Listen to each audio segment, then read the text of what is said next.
Hello, ladies and gentlemen. Welcome to Marvel Monday. Wolf, I gotta switch with you, buddy. I That's gotta fine. I gotta ride low here, and we gotta bring in my brother, the Wookie. Wookie, we're on the bottom tonight, buddy. So we're getting covered up all night. We're putting the A-list talent up on the top. Welcome to Marvel Monday, ladies and gentlemen. It has been a minute since Mandalorian Monday, and I was really excited to have this show and to get this together. We asked our good friend of the network and one of our favorite hosts on all things Marvel, Star Wars, Indiana Jones, Percy Jackson, you name it, Bryan from United We Fan, to sit shotgun with me and to ride with me in this adventure, because Bryan, it's gonna be a crazy 2021. So welcome, Bryan from United We Fan. The Mondays on This Is Life. Bryan, had it.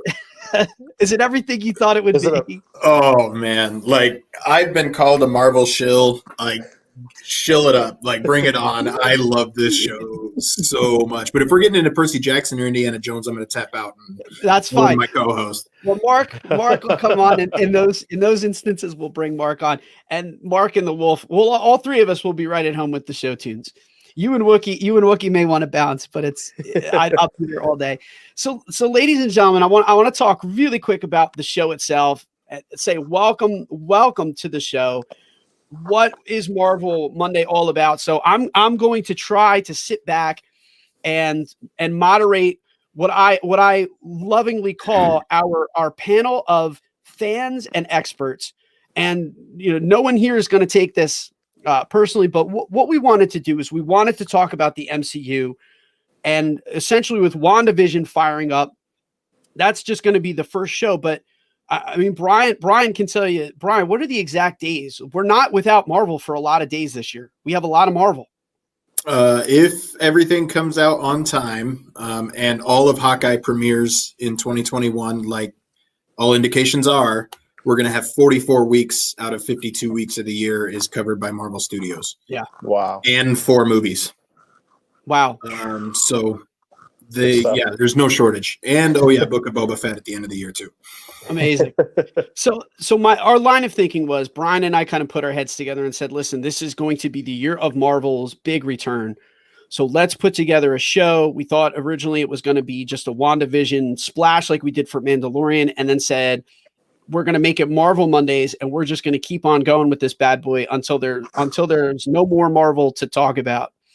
But what we were trying to do was take a look at this from a fun, fan-friendly standpoint. So for people that the show is here for, even if you don't read the comics, this show was here to be dedicated to you. And then enter the panel. So Ethan is not upset by this. He's embraced it on his own podcast and said, he is a neophyte when it comes to all things MCU and Marvel. So Ethan, the Wolf is your guy when, you're watching this and you're saying, hey, listen, Wanda's pretty and like, I like the cinematography, but I really don't know what the heck is going on. Wolf is your rep. Absolutely. The Wookie and I we're pretty close to each other. That Wookie and I, we've read comics. I haven't read them in a very long time. The Wookie is pretty up on this stuff. And then we kind of have our resident Marvel guy, which is Bryan. Bryan is the anchor. He's going to be here to dive deep. So if we do get a Marvel wonk in the comments, Bryan's going to be the guy. It's not me. Bryan's going to be that guy we're going to throw it right up to him in that top square and say, Bryan, heavy lifting is all you. But our panel was purposely composed of every level of fanship. So wherever you fall on the spectrum, my audience, on that, I have a person here for you. So many of you know the Wolf and Wookie. So guys, for those who are new, tell us about Wolf and Wookie, a Walt Disney World podcast before we get in a United We Fan. Tell us about the show, guys.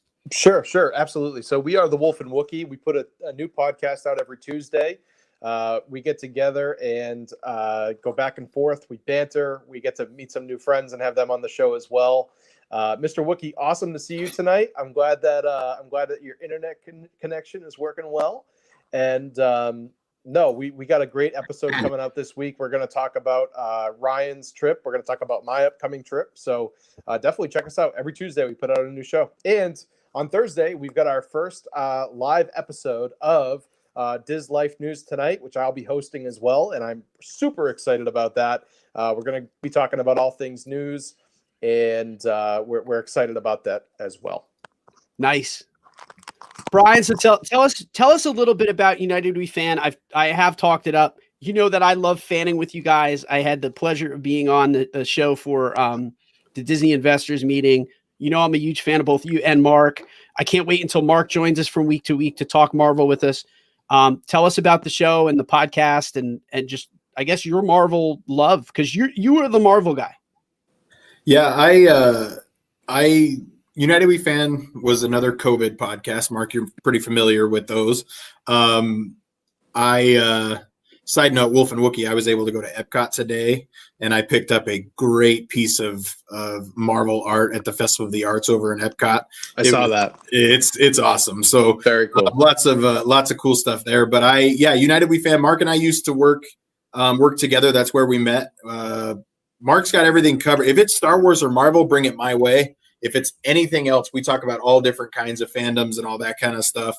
That's all Marc. The man is a jack of all trades. He knows it all. We've got a fun show. We're figuring out kind of our way in the world, but it's a lot of fun.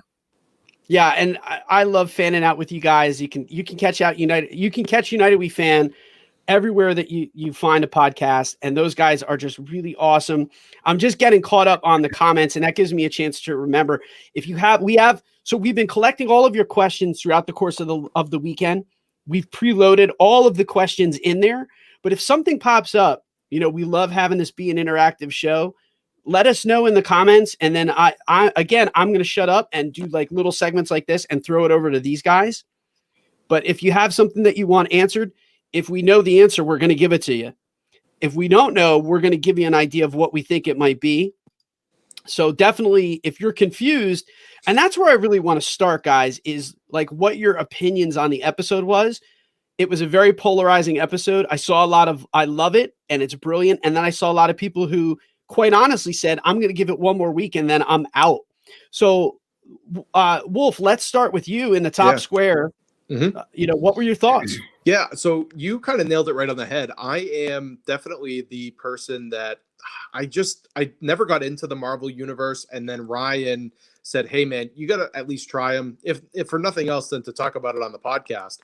And what's funny about this show is all of a sudden, my wife, who we just had the comment up a second ago, said, "All right, I want to watch it. I want to figure out a little bit more about it." And I said, "Well, I'm not the best person to tell you really what's going on." So, we got the Wookiee involved in terms of like answering some of our questions, but as someone who had just become a fan, and as someone who enjoys, I mean, you guys remember from, even Mando Monday, like I love the music, I love the cinematography, I love those aspects of it. And there were so many polls from, generations of television that I recall watching as a kid, that my parents watched. Leave It to Beaver, Genie, like the play on the genie and the things of that nature. Just like your traditional husband and wife, I Love Lucy. All of those little things came to the forefront. And if for nothing else, you could enjoy it just based on those simple things. You didn't necessarily have to know what was going on. And I think that's how I tried to tell Jen to watch it. Hey, just try to watch it and just try to enjoy it for what it is. That's awesome. Yeah. Yeah, that's a good point. I mean, and you had that right. You had the attitude I saw from a lot of people.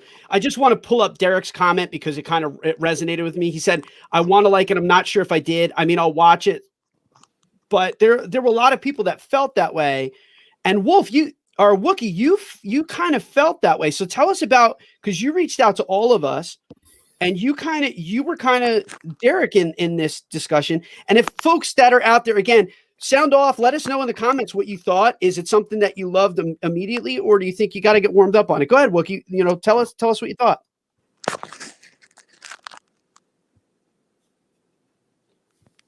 Okay, we're having a little audio difficulty. Are you muted? Are you muted? I don't think he's self-muted. No. Can't hear you. Well, we can't hear him. We're not allowed to talk bad about the show. No, that's what it was. All right, so he's going to try to do the disconnect and reconnect. So Bryan, why don't you give us your take on it, because I know you were super high on it. Like I said, it met everything that I wanted. But I've been clued into this show for a long, long time. We've had 563 days since Spider-Man Far From Home came out.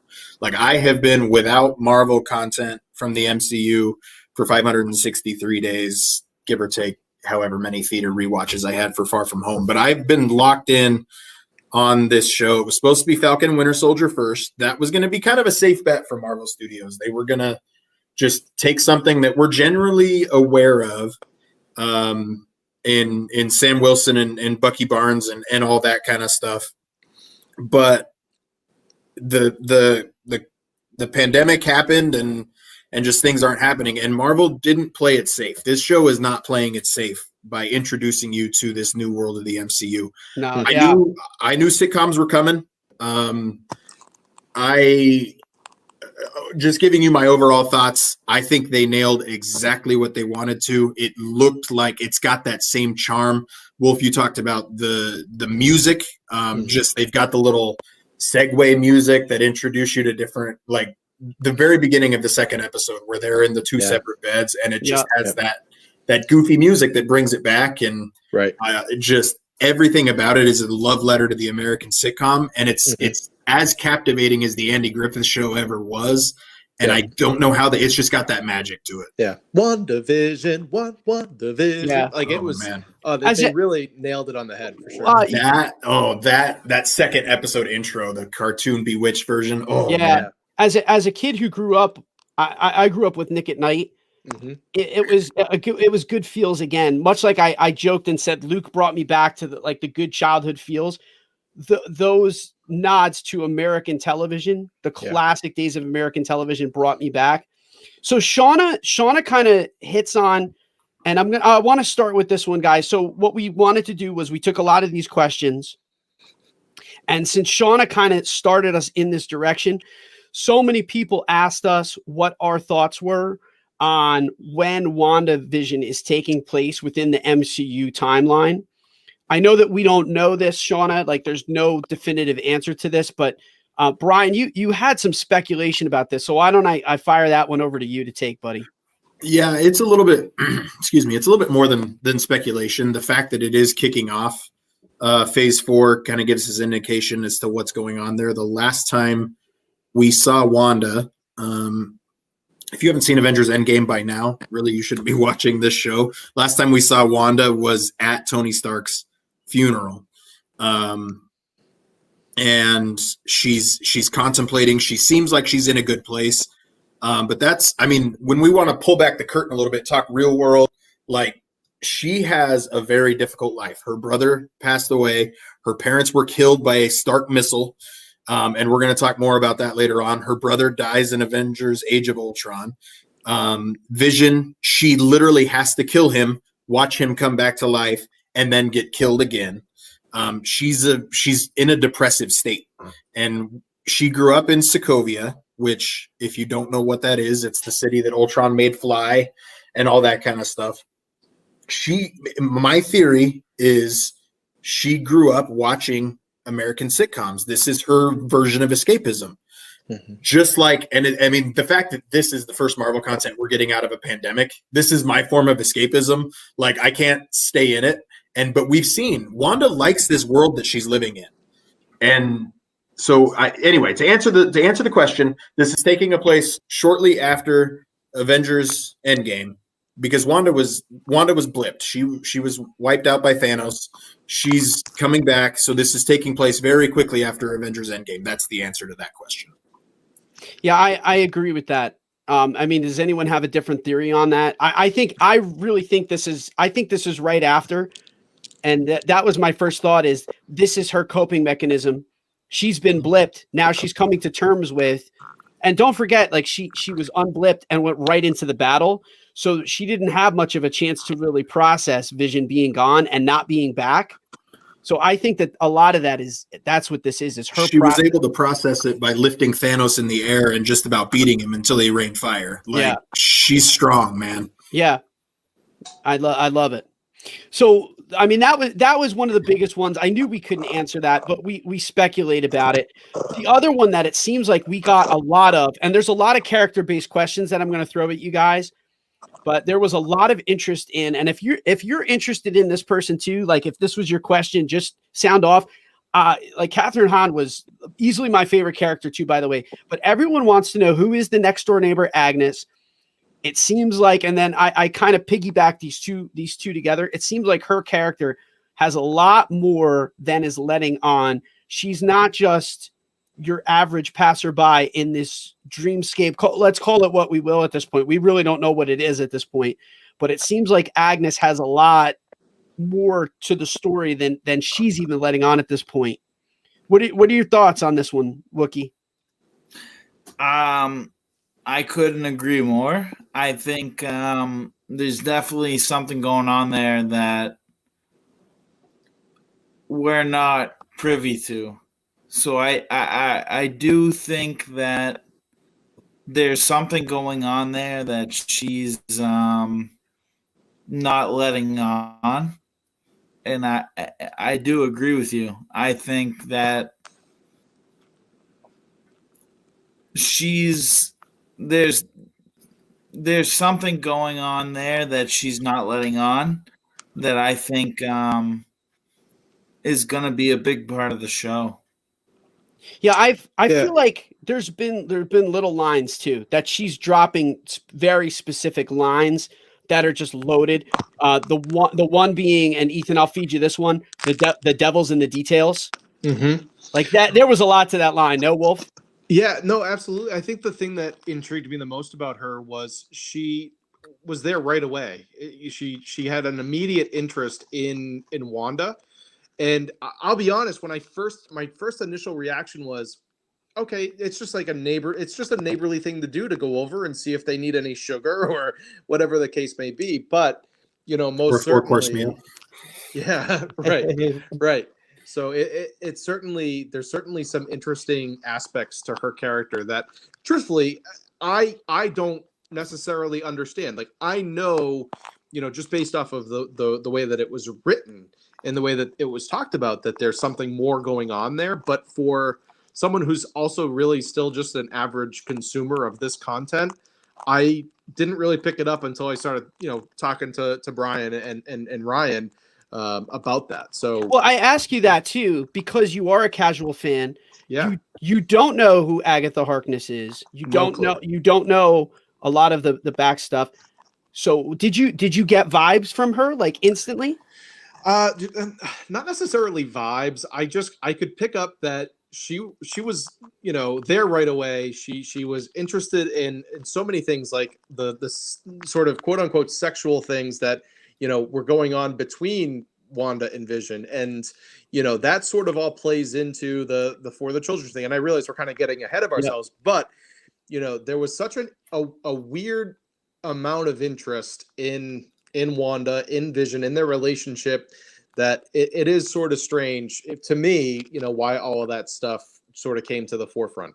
Yeah. But she definitely, the fact that she was interested right away was an alert to me that something else is going on here. Yeah. It's a dream state. You know what I mean? Like, that's. Well, Bryan, I want to kick this one over to you. You've been really honed in on the children aspect of it, especially in terms of how that relates to Agnes. So you want to talk about that without taking us too far into the weeds today too, because I know I listen. I know that opens up a whole host of like we really go down the rabbit hole when we start getting into the kids already and who those kids might be for. But what are your thoughts on that? It's not overstated to say that this entire series is for the children. The entire premise of this show is the birth of Billy and Tommy. And I mean, that's not a spoiler of any sort. She's pregnant at the end of the second episode. We'll let the story play out. There's multiple people in which could be after those kids. I saw a question earlier of how is this happening? We clearly don't know. We do know Wanda likes being in whatever she's in. Who's pulling the strings? I genuinely don't think it's Wanda. I just think Wanda really likes being here. But you talked about Agnes being Agatha Harkness. That's probable. I mean, Agatha Harkness. It's probable, but it's not 100% guaranteed. Now there is the throwaway line. She says that the only way my husband Ralph would remember our anniversary if there was a beer called June 2nd, and that does throw in. June 2nd is the start of the Salem witch trials, which is part of Agatha Harkness's background in the comic books. Agatha Harkness in the comic books, sometimes a good person, sometimes a bad person. Wanda looks up to her a lot. And you can tell when she says she's gonna go get that article and this is gonna be a gas, which is my favorite line. Catherine Hahn, you don't put her in a role as the nosy neighbor. She's far too good of an actress, far too much going on. But when she knows what's going on, because when Wanda sees a colorful helicopter, she breaks her from it. This is the star of the show, and then talks about Senior Scratchy or whatever. But Agatha Harkness is probable, and I don't know if she's the villain. I really don't. She could be trying to help Wanda. But I think she put the heart on the calendar. I think that's the day that they were supposed to conceive those children. She's got a lot going on. Yeah. So I want to bring this up. A few of you, and I'd also like to point this up that I finally got caught up on the comments. Y'all have been amazing and just blasted stuff out. But there have been so many people that have been talking about Wanda and her power. The four of us we had a little bit of a coffee clutch earlier today when we had a break, and we talked about, do we talk about chaos magic or do we not talk about it? And I told you I was of the mind that I want to talk about Wanda's powers specifically. For those of you who are not into the comic books, if you don't know, and they have not talked about Wanda's powers all that much, but they have alluded to the fact that her powers are constantly growing. There is a big thing in Civil War that revolves around her inability to control the powers and really understand the limitations or the maximum effect of it when she takes down the entire building. And then for the duration of the film in Civil War, she's kind of sitting there being hid because she's so fearful of what she possesses and doesn't quite understand what she has. That's a really big part of this, is it not, Bryan? That she has in her possession some of the strongest powers, and her chaos magic is just that. It's chaotic, and she cannot exactly control all of it, nor does she even understand how any of it works. That in the books, she's a hot mess. Would you agree with my assessment of Wanda as being Scarlet Witch is a hot mess in the books? That's kind of at play, is it not? She's emotional.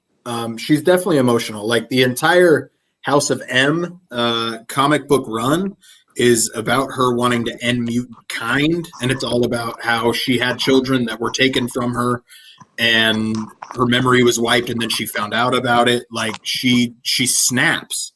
And now's not the time for speculation. I'm not going to go on that, but she is emotional, but she has been called by Kevin Feige and several others at Marvel Studios as the most powerful Avenger. Yeah. Bryan has capability we haven't unlocked yet. Yeah. And Bryan just said, if she can destroy an Infinity Stone, she has some serious powers.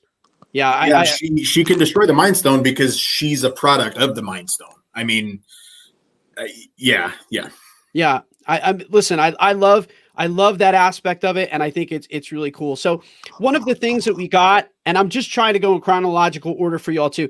I saw all of your radio comments. We're getting to that. Hang on, we're gonna get to that. But what's up? So what's up with the dinner scene, guys? Like that was some Alfred Hitchcock, interesting stuff that was going on at the dinner table. When there was a break in that, and there was a look on Vision's face, his face got washed with fear. That was clear. There was a lot more to that. You know, what was your reaction to that moment? That for me was my first realization of just how brilliant the series was.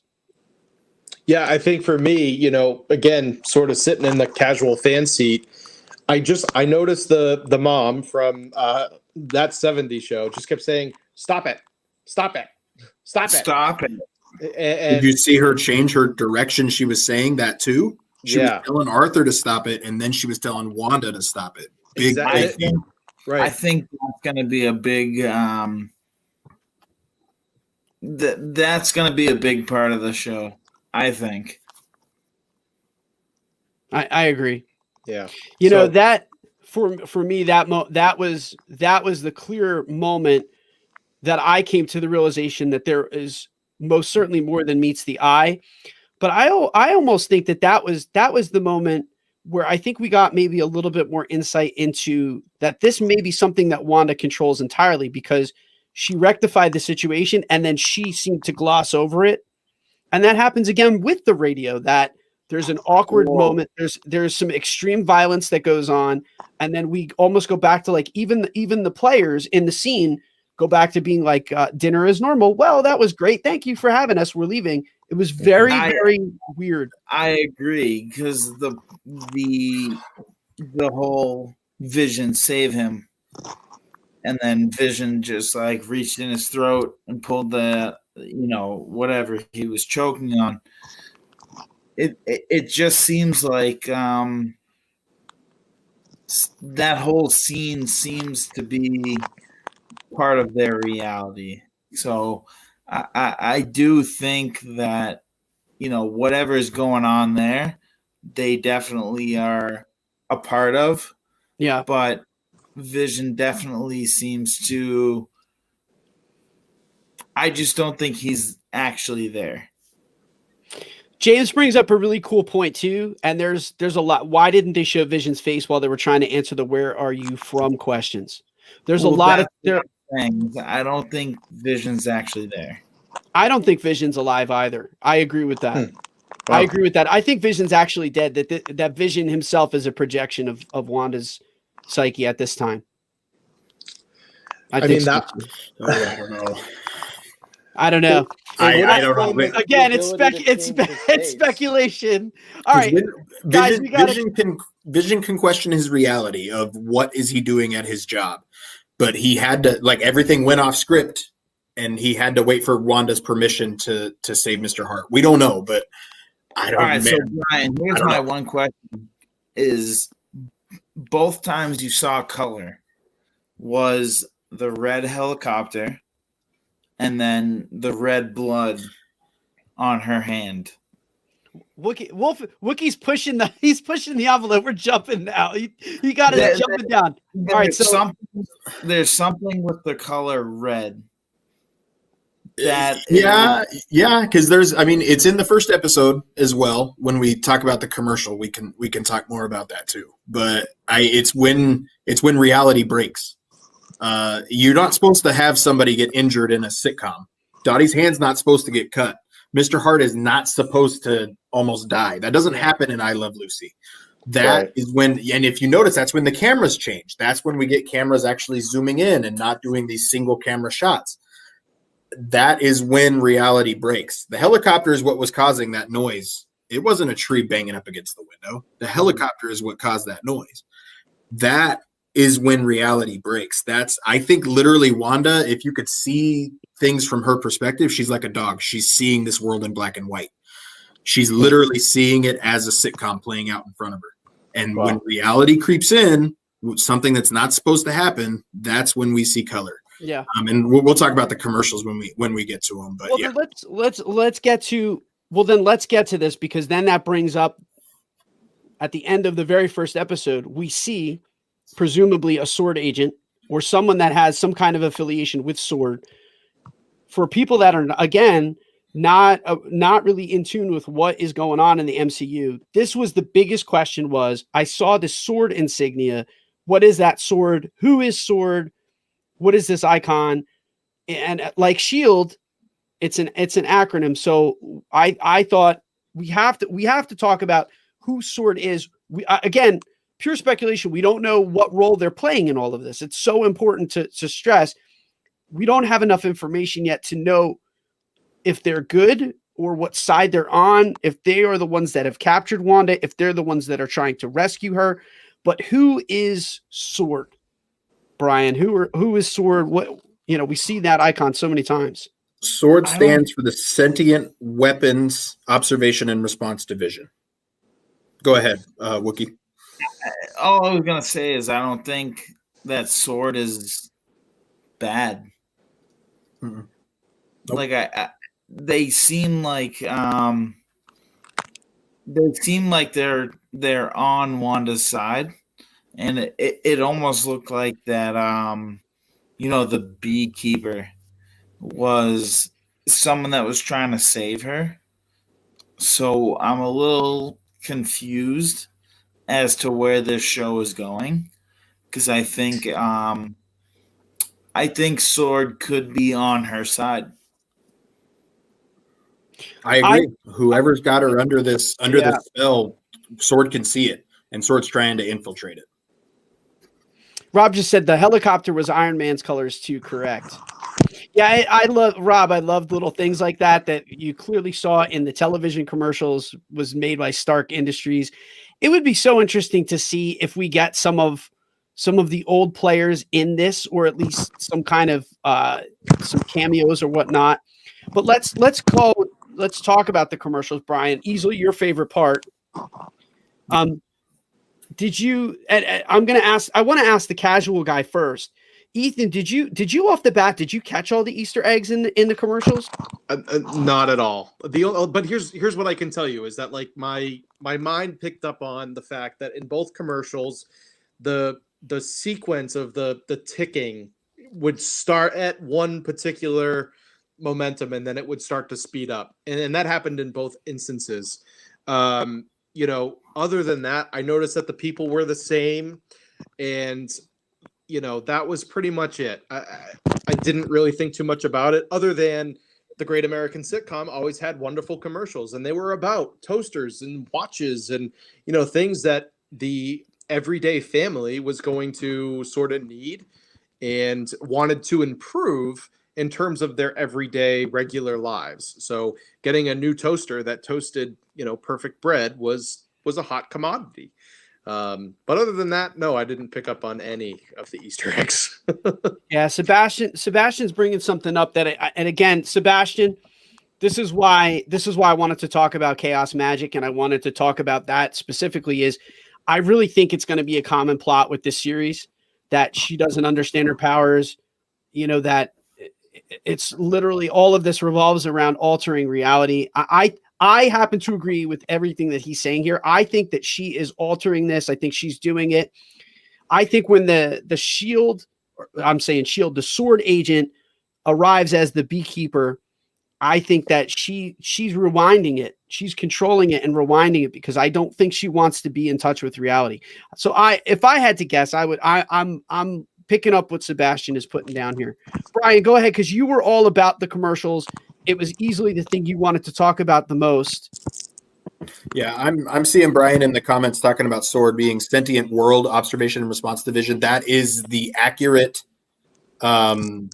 definition in the comics. For the MCU, they are changing it to Sentient Weapon Observation and Response Division, because in the comments, in the comics, S.H.I.E.L.D. still exists. We don't need S.H.I.E.L.D. on the Earth. Now we need S.H.I.E.L.D. on the Earth because, as Strucker says in the post-credits scene of The Winter Soldier, is S.H.I.E.L.D. and Hydra are two sides of a coin that are no longer currency.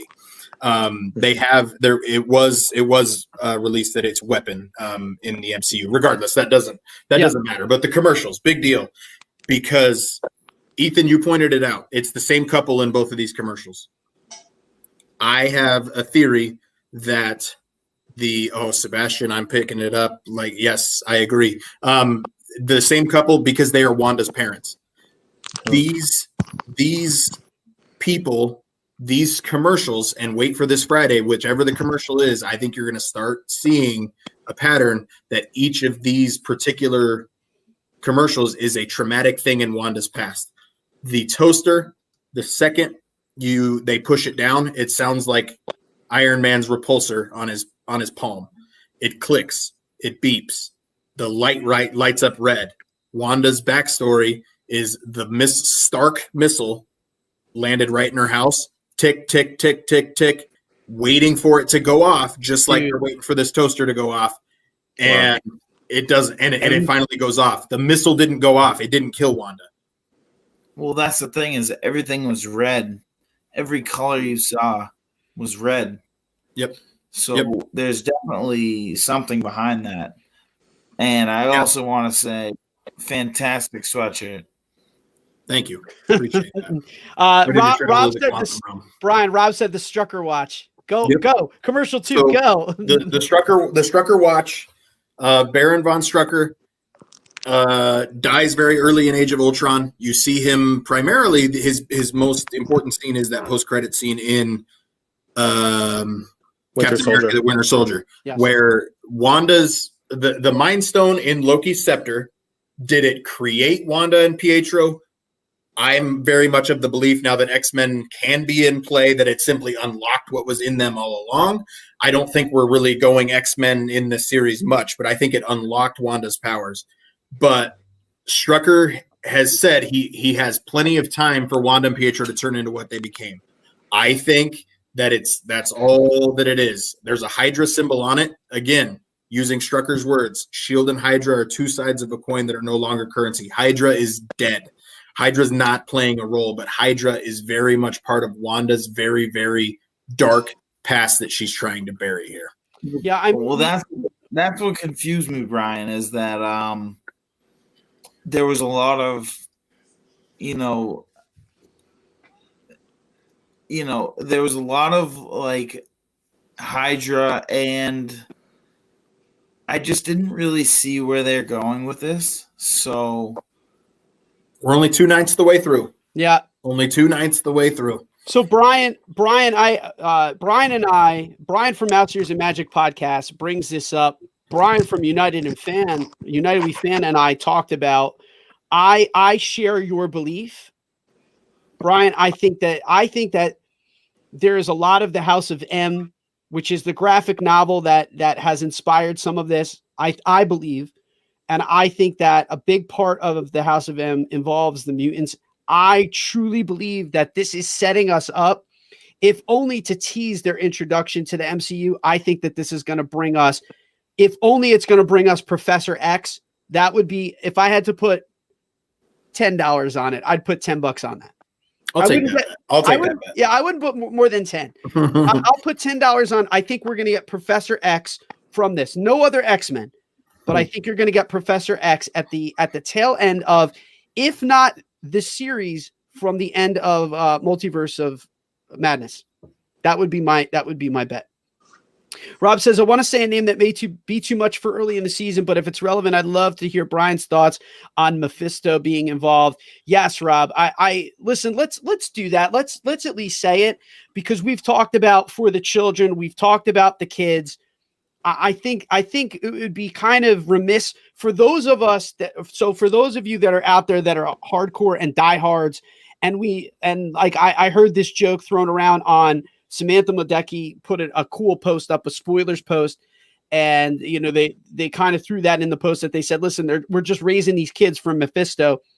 I want to get into that, so I'm going to try with these shows. To those of you that are watching, to not get too far in the weeds, because again, we have no indication that Mephisto is even involved in WandaVision or Multiverse of Madness. But let's welcome it for a second, guys. What are your thoughts on the big bad Mephisto really being behind a lot of this stuff? I gotta be honest. I don't know who that is. Wolf taps out.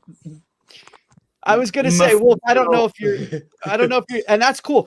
And ladies, that's fine. If you're on Wolf's level, that's cool. That's also why hopefully you're coming and sitting with us, is we may enlighten you and give you a cool character here. Wookie, do you have anything on Mephisto? I think Mephisto is behind the whole thing. So everything you're seeing is all controlled by him. And that's strongly how I feel. I think that he's definitely the source behind, this whole dream state that Wanda is going through. I don't think Vision has anything to do with it.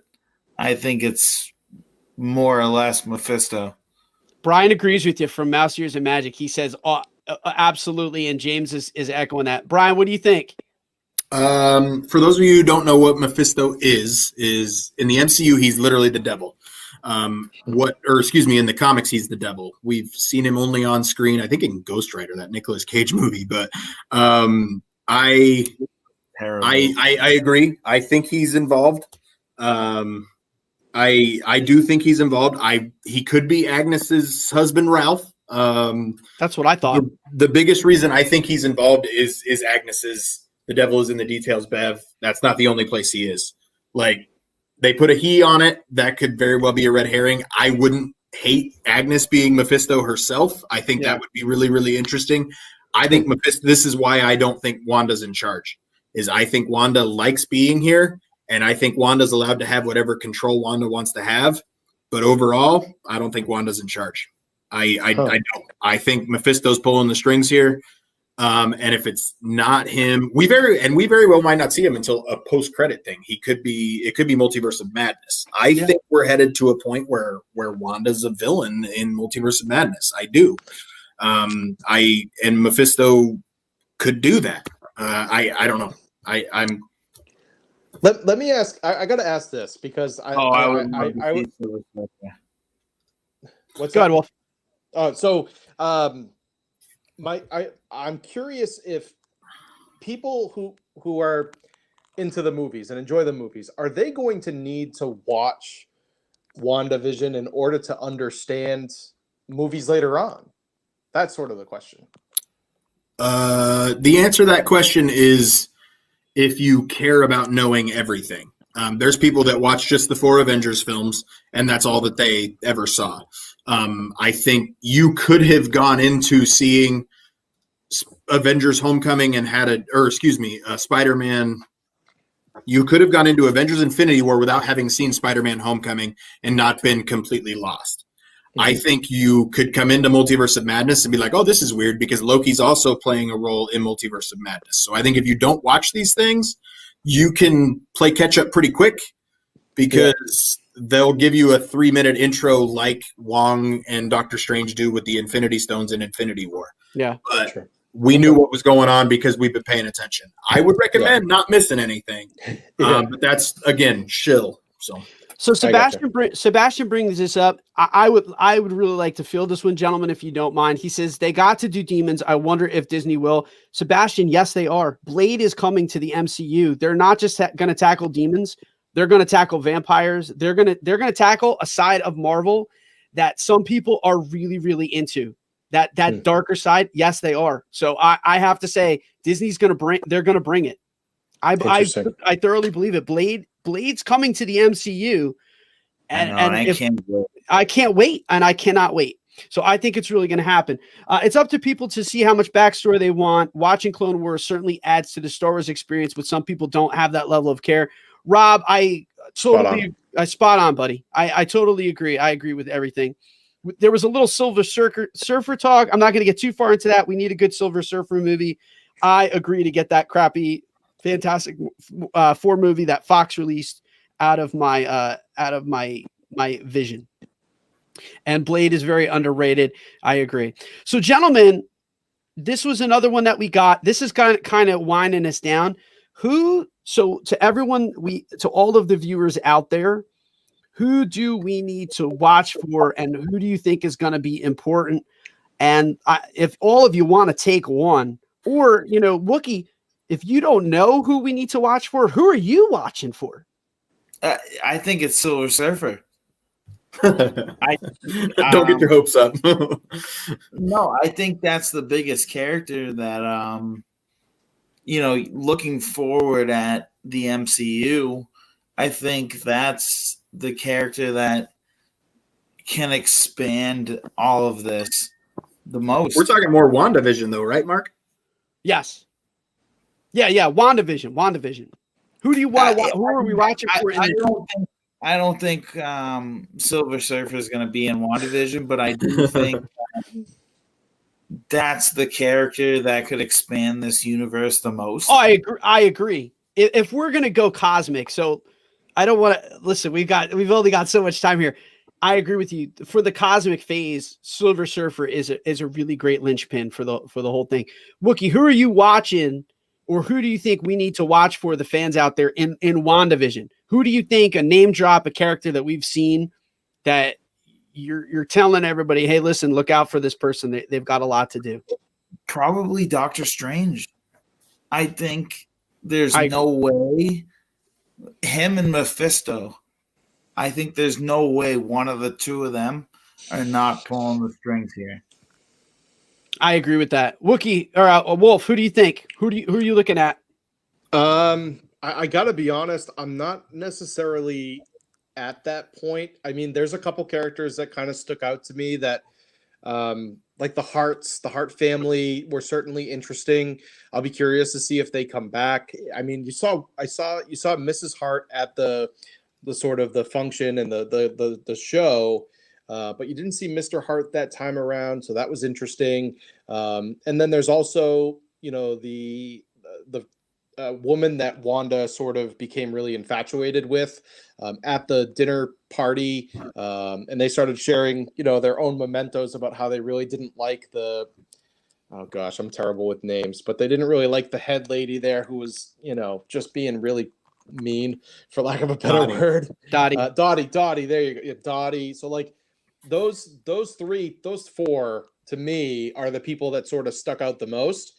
And then obviously you got Agnes as well. She's an interesting character. I'll be sort of excited to see what more, because she's the one who sort of introduced her to this group. And what's funny is like all the women had like these catty conversations with one another. When you went with Vision to the men meeting, the watch meeting, it was just casual conversation. It was just fun. It was like, oh, you want another Danish? You want a piece of gum?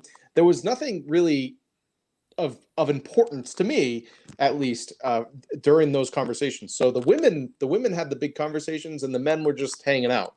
So that was intriguing to me as well. Who do you think, Bryan? Who do you think's coming into play? Agnes, for sure. We've talked about her on multiple occasions. She's dropped the idea of children multiple times, saying Wanda needs to get in with Dottie because she's head of school admissions, like all that kind of stuff. Dottie's a big deal. Dottie, very suspicious. Mr. Hart and Dottie are the only two people that have been aggressive with Wanda about who she is, and they've both gotten hurt. Dottie got her hand cut, and Mr. Hart choked. Agnes, I didn't even realize that. Agnes said, and they both move on right after they get hurt. Would you look at the time? I'm gonna leave here. Agnes asked how long she's been married, and Wanda's response is, it's like we've always been together, because I don't think Wanda knows the answer. I think Wanda's trapped in this world and she doesn't know, but Agnes didn't push it because I think Agnes knows. Agnes is important to watch. Dottie's important to watch. I love Deborah Jo Rupp from that 70s show. Like when Vision sings Yakety Yak and she just dances, like I love her. Yeah. I don't know how important she is. The sword agent. I think that's the big part of the show. Yeah. The whole like Yakety Yak, and then her just stop it. It was an incredible performance on her. Yeah, she was amazing. And she flips it by putting her hands over Wanda's face, and then she knocks the lobster on the door, like both ends of the spectrum. So can I just pull this? And I'm actually going to steal your graphic because you told me to preload some of this. Yep. I think I was getting there. Please do it. I think the person to watch for is right here, ladies and gentlemen, Monica Rambeau. And if you don't know who Monica, red shirt, if you don't know who Monica Rambeau is, she's, again, Bryan just said, she's the girl in the red shirt. She is the third party of that magic act. And we've already said that, that there's a helicopter. She was not in the first episode. The helicopter arrives, and then all of a sudden we have Monica Rambeau in this dream state or whatever it is. I thoroughly believe, and she is an agent of S.W.O.R.D., correct, Bryan? We assume so. She's in the military. She's going to be Captain Marvel one day.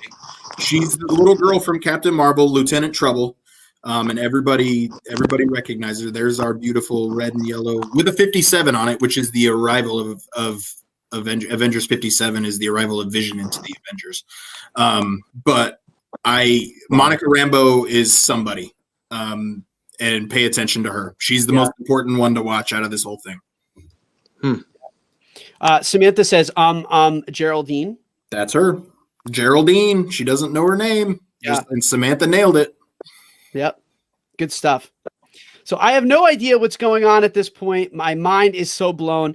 You know, the thing about this series, and again, what I find to be so compelling, ladies and gentlemen out there watching Marvel Monday, is that I said this in my first take on it, not since Lost had I been so enraptured by the countless, I mean, guys, we were like, what do we do? Do we even get into Easter eggs? And I was like, there's too many. There's too many nods and Easter eggs that it would have made this even more confusing. Right. But not since Lost had I felt that a show had delivered on that many Easter eggs, that many just intriguing, rabbit holes that you could really dive down, have a really amazing overlay to it with the classic golden era of TV that on its face, you think you're watching, Leave It to Beaver, only to realize that no way are you watching Leave It to Beaver. There's so much. And I agree. It's mind blowing. It's so good. That's what makes this show so revolutionary. So if you're not really committed to it, I would say like really commit to the medium and like get on board and just know that it's not a 70s, 50s, 60s sitcom. That is the delivery by which something really dark and enigmatic it's going down. Happening. It's going down. Older Monica Rambeau sets the timeline for me. To go back to the first question is Yep. The older Monica Rambeau, the first time we saw her was 92, 93. And we're looking about 30 years later. And she's in her mid-30s. So I also want to bring this up. For people who watch Spider-Man Far From Home, the extra credit scene let on that a lot of the individuals that have been living lives on Earth are not, in fact, the Terrans that we cut back. And you see Samuel L. Jackson is in space. So, space travel, it distorts the timeline for us constantly. That space travel is a good way to have people that would have left Earth stay young while people that are there continue to grow. So if Monica stayed on Earth and the rest of our heroes have been zipping around space with sword, they could very realistically meet up and one group would have aged very slowly and another would have passed time faster. So the fact that half of them got blipped out of existence and they didn't age. Yeah. And that, so there's a lot of work here. We've seen Wiccan come up now a few times from Bryan. So we've seen that come up and he's saying, just watch for Wiccan. Young Avengers are on their way, Bryan. You've absolutely got it. There's no question that Young Avengers are coming and Wiccan's at the center. Yeah. It's Wiccan. I knew these 2 episodes were deep. Holy crap, I didn't realize it went to Captain Marvel. Wow. I mean, that's the brilliance of this. Two more characters I want to bring that we want to pay attention to, Mark, and you've got both of these in you. The sword agent at the end of the first episode looks like a very female hand. Darcy Lewis from Thor, if you recognize Miss Darcy right there, she is likely working for Sword. She is coming back in a big way, and she is monitoring what is going on. How is this being broadcast? How can Sword see it? That's a great question. And the thing that tells me Sword is not the bad guy is the end of Far From Home, because that's who Samuel L. Jackson's hanging out with. And then the other character, the man on the radio, Mr. Asian Jim himself, Jimmy Woo, from The Office and from Ant-Man and the Wasp, when he talks to Cassie about Scott going to Germany to color on the walls with Captain America. His character is amazing. I am almost certain that is the man on the radio, which tells me that's not the man on the radio. Yeah, the wolf and I were both going back and forth trying to argue who that was on the radio. I thought it was Captain America. He thought it was Mike. I thought it was Michael Douglas's character from Ant-Man. I thought it sounded like Michael Douglas. Hank Pym. Yeah. There's a shrunken helicopter. Hank Pym could show up. Oh wow, my mind just got blown when you I just don't said expect that. it, but it's possible. Yep. My mind That's- literally, you just blew my mind, Brian. The shrunken helicopter you just blew my mind when you just said that. Oh my goodness. So when me and the wolf started arguing, that was kind of what blew my mind. Because I was like, oh, that was Captain America. And then he was like, Yeah. no, that was Hank Pym. Wow. And I was, Yeah. oh, you know See, what? You might be. Hawkeye's a decent theory. Hawkeye could talk her down, like walk in and say the sun's going down. There you go. Yeah, that's true. So one thing we wanted to do for you guys as the fans was we always wanted to end one of our episodes with saying, hey, listen, I really like this. This is cool. My mind is still a little bit, coming out of my ears. But if I want to find some more backstory, Brian's going to have a segment where, as my co-host, he's going to say, hey, listen, you want to find out more backstory? Here are some of the comics that can help you understand this better. So, Brian, what would you say is some suggested reading? And that's the great thing about these shows. They inspire people to want to get into the books more. So what's a good book that we can maybe send some people to kind of get on Brian from Mouse Ears and Magic's level as well? Yeah, so we talked about it earlier. The House of M is at least a good starting point. It's not going to play out the same way. Don't get those expectations. The MCU never plays out the same way because they don't want you to know what's going on. But that's a good place to start. There's a Scarlet Witch and Vision comic that was from 1984. Trying to find exactly who. Vision and the Scarlet Witch was 1982. I'm sorry. And that's also a good place to start. Marvel Unlimited is a great app where you can read these comics digitally. They're all on there. You can get a 7-day free trial if you would like to give it a shot. But Vision and the Scarlet Witch from 1982, I think, is actually number one, with House of M being number two there. But if you need an MCU refresher, Marvel Legends is on Disney Plus. 7-minute rewinds as to who Scarlet Witch and the Vision even are. Yeah. And that's a good place to refresh your mind from an MCU standpoint. Yeah. Guys, listen, I have to say it has been an amazing hour. It's an enjoyable hour.